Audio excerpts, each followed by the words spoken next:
I'm sitting here with Greg McKELVEY, who is the band director at Battleground High School.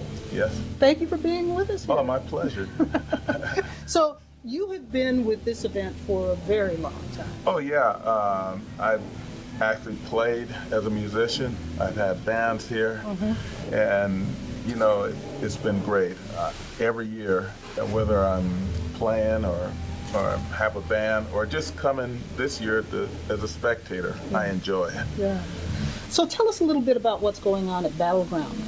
Well, I've been the band director there for, I think, 14 years, and I'm also the Black Student Union advisor. We've got a number of our kids here today to observe the program, and it was kind of neat. They drove up on the bus, and one of the kids, "Oh, black people!"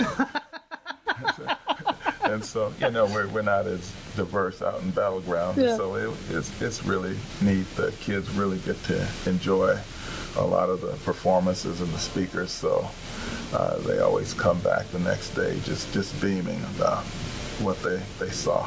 So tell me a little bit more about the student union, how it came about. Well, you know, it came about, there's probably about, out of the student body, about 2,100, there's probably about 30 African-American kids.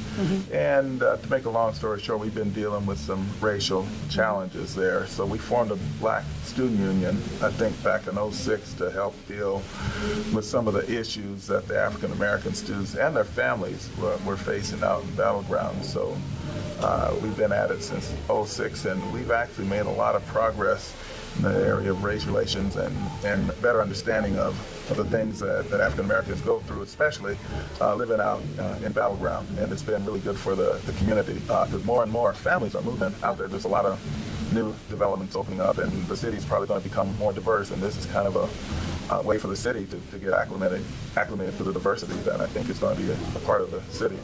So what does this day mean for you? We're here celebrating the life and times of Dr. Martin Luther King Jr. What does this mean to you personally, Greg? Well, it means everything. I was in junior high school when we found out that he got shot.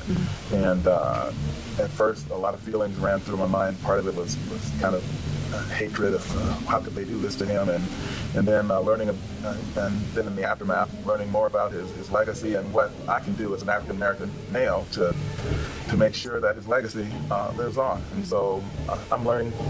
I'm 55 years old, and I'm still learning more and more about his legacy and what he's meant to our community. Well, Greg, I want to thank you very much for being with us here in the green room, and we'll see you next year. Oh, hopefully, anytime. My pleasure. Okay. Thank you. Thank you.